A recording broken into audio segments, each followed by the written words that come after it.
এরকম অসাধারণ নাস্তা বানিয়ে নিয়েছি। রোজ রোজ রুটি, ভাত, খিচুড়ি এগুলো খেতে ইচ্ছে করছে না।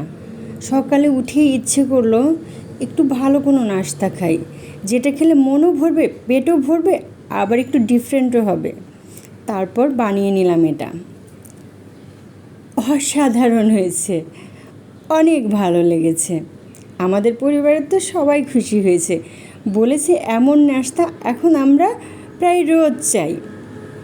এত ভালো লেগেছে তাদের। আজকে সেটাই আপনাদের সঙ্গে শেয়ার করব। এই যে আমি সুজি নিয়ে নিচ্ছি,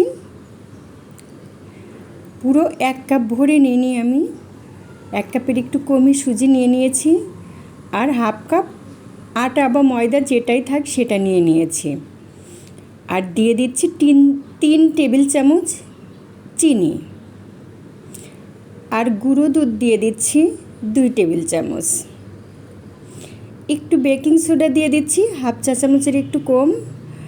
আর যে পরিমাণে সুজি দিয়েছি ঠিক সেই পরিমাণেই গরুর দুধ জাল করা ছিল সেটা দিয়ে আমি ব্লেন্ড করে নিয়েছি। এই যে দেখুন, আমার থিকনেস একদম পারফেক্ট হয়েছে। ঠিক এই মাপে মাপে করলেই হয়ে যাবে। এই যে দেখুন আমার থিকনেসটা। এবার আমি খানিকটা ঘি দিয়ে মাখিয়ে নিচ্ছি। এই যে দেখুন মাখানো হয়ে গেছে। আমি এখন একটা ননস্টিকের কড়াইতে নিয়ে এই যে এইভাবে দিয়ে দিচ্ছি। আপনারা দেখে বুঝতে পারছেন যে আমি কিভাবে দিচ্ছি।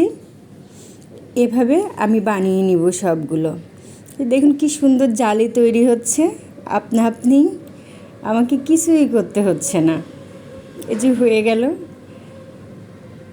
এত মজা খেতে, এটা খেতে যেন কিছুই লাগছে না, কোনো তরকারি লাগবে না, কোনো কিচ্ছু লাগবে না, এমনি এমনি খেতে অনেক ভালো লাগছে। বাচ্চা থেকে বুড়ো সবাই পছন্দ করবে।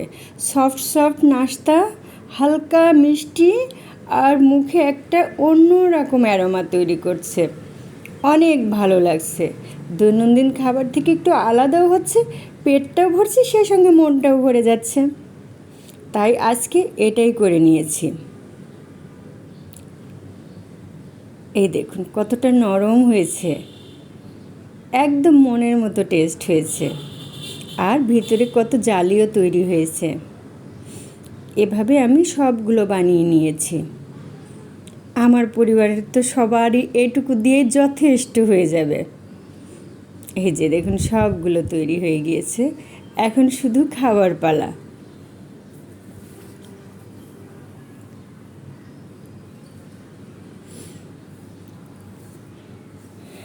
এখন এই যে খাবারের জন্য প্লেট রেডি করছি।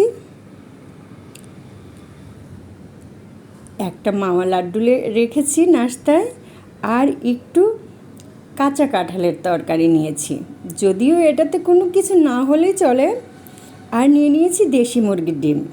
এটাই ছিল আজকের সকালের নাস্তা। থ্যাংক ইউ বন্ধুরা।